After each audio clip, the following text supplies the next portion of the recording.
Okay, so one of the things that is really common out there when you're first starting out with exchanges and sparring and everything like that is people stay right here, okay? Because this seems to be the best place to keep it, because you're not exposing yourself or something like that, you know? So they try to stay right here. Now there's a couple of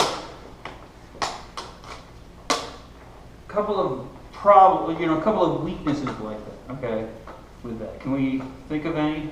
There's one in particular that, what's the weakness of this particular guard, right? Staying in middle guard in our sense, right? Yeah, you can slide down and everything like that, but you know, you see. Okay, now we can do this, and that actually means something. With an actual sword, that doesn't mean too much, unless you're in a dueling situation. But if we're here, what's the one thing that I cannot do from here? Right now, I can bind, I can push, right? I can parry. What can I not do from here? Thrust. I can't really straight well. Cut, right? Exactly. Okay. In order to cut from this position, we have to move up into another position, or we have to move over here, or something like that. That's why any of these backward-facing guards tend to be more aggressive, right? Any of the the higher guards are going to be more aggressive because you have somewhere to go, okay? The lower guards are going to be more, kind of sneaky. But, again, you've got a dynamic. You are low, so you can always go high. Right? Okay, we get enamored in this position right here because it's right in front of us. And then you start seeing this kind of stuff, where they're just kind of, right? That's not necessarily what we want to go for. Okay? True. In most cases, that's what it will end up being. But we want to strive for something a little more than that. Right? So if I'm here and I start here, obviously he's up in high guard, so I know that he can throw cuts, right? He can also, right? He can also move and get stuff through there. I can't do that from here. Okay, so I'm in a defensive position, right? So if I'm here, when I've got to wait for him to throw, right? And I can try to come up into there, but I still have to switch. Now that, of course, is good for lightsaber, because we don't have to worry about sufficient force, right? Transfer it to real weapons, you have to worry about sufficient force to do damage, right? So just coming up and tapping them underneath, not necessarily going to happen too much. So just keep that in mind as you're going. So if I'm here, he's up in a high guard like this. When he comes down with the cut, I can set up my response from here. And that's going to set up the dynamic that we're going to follow through that way. You see what I mean? Now, if we get back to rewind here, and so he comes in, we get like this. Now, he knows that I'm going to go this way, because my blade is over here, right? We're like this, okay? So, right? I'm going to have to. I have to switch. I can't just do that, because that is where I'm supposed to go. But from here, right? As he starts to move around it, right? I can, of course, disengage and go through all that kind of thing. Hello. Okay. Does that make sense? So. Right, so think about that. Every position that you're going to be in offers openings and disadvantages and advantages, right?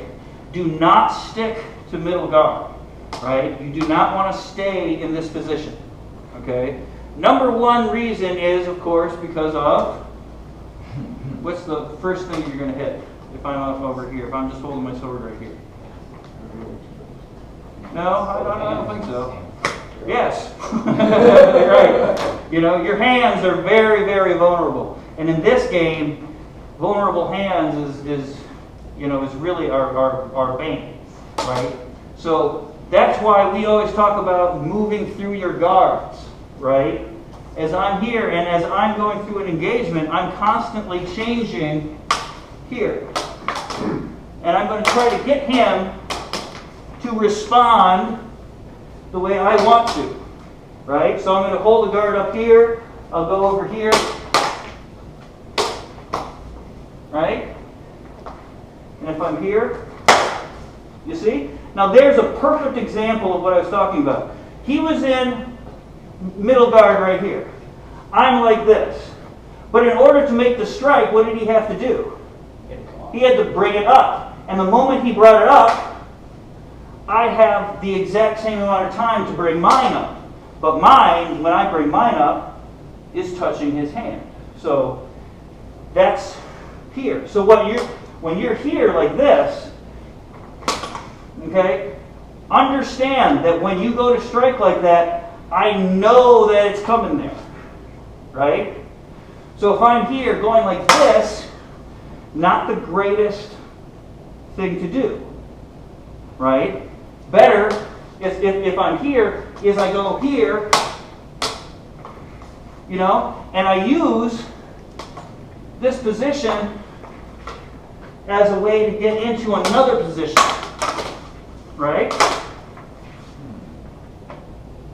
So that I'm not just staying here like this, because here, right, even though it keeps them away from you, it also keeps you right in the tip of their sword, right? Okay? Also, you see there, if your hands stay at your waist, I'll be able to cover that really easy, right? So as I come up over here, and then same thing, right? So when I'm here, yeah, there you go. Ooh. Ah.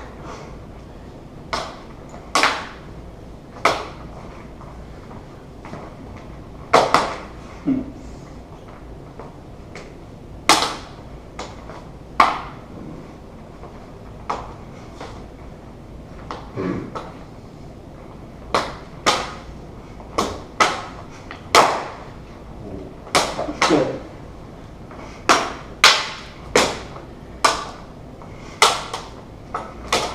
Now you see this is your hanging guards, and that's what these are good for. See? This, not as fantastic. I can keep you at bay here, right? And just by using my boom guards and spheres, right, I can threaten you that way. You see? And what that will do is get you to not worry about what I'm doing, right, but worry about what's happening here, right? So as I'm up like this,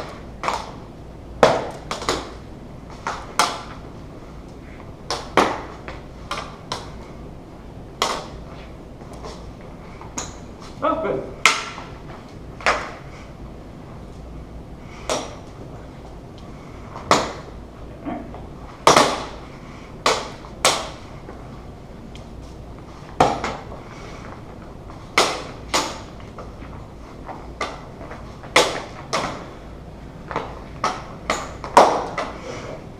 All right. Keeping it up here allows more reach, more threat, right? But you got to be sure that, right, you keep it on your center line. Don't go too far out here like this, otherwise you're going to open it up, right? You can bait people by going over there. If I want him to come over here, right? to go and bring it about here, right? So that I can get something to happen over here, so that I can go in, right? Otherwise, I want to keep it here, right?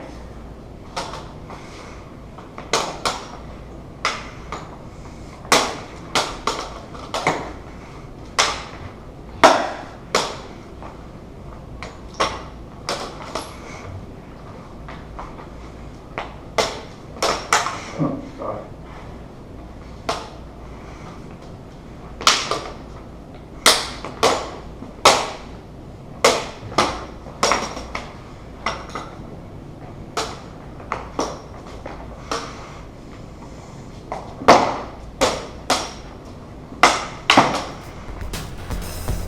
Got it?